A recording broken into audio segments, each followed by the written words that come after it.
உலகத்திலே மனிதர்களில் பலர் லட்சங்களையும் கோடிகளையும் செலவு செய்தால்தான், இன்னும் பலர் வாழ்நாள் முழுவதையும் வணக்க வழிபாட்டில் கழித்தால் மட்டுமே இறைவனை அடைய முடியும் என்ற வெகு தூரத்தை வைத்திருக்கிறார்கள்.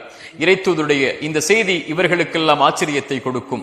இறைத்தூதர் சொன்னார்கள், நாளை மறுமையில் ஒரு அடியானை அழைத்து இறைவன் கேட்பான், நான் பசித்திருந்தேன், உணவளிக்கவில்லை நீ. நான் தாகித்திருந்தேன், தாகத்திற்கு தண்ணீரை கொடுக்கவில்லை நீ. நான் நோயிற்றிருந்தேன், ஏன் என்னை நலம் விசாரிக்க வரவில்லை?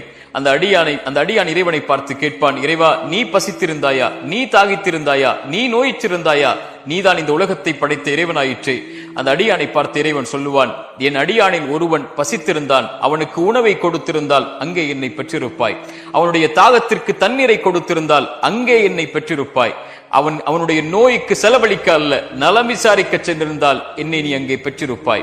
இறைத்தூதர் சொன்னார்கள், இந்த உலகத்திலேயே இறைவனுக்கு விருப்பமான செயல்களில் ஒன்று ஒரு அடியான் சோகத்தில் கஷ்டத்தில் இருக்கும் போது அவனுடைய முகத்தை சிரிப்பால் மாற்றுவது மட்டுமே என்று. ஒரு பாதையில் இடையூறு தரக்கூடிய ஒரு முள்ளை அகற்றினால், ஒரு பூனைக்கு தண்ணீர் கொடுத்தால், ஒரு நாய்க்கு உணவளித்தால் கூட இந்த எளிய முறைகளில் கூட இறைவனை அடையலாம்.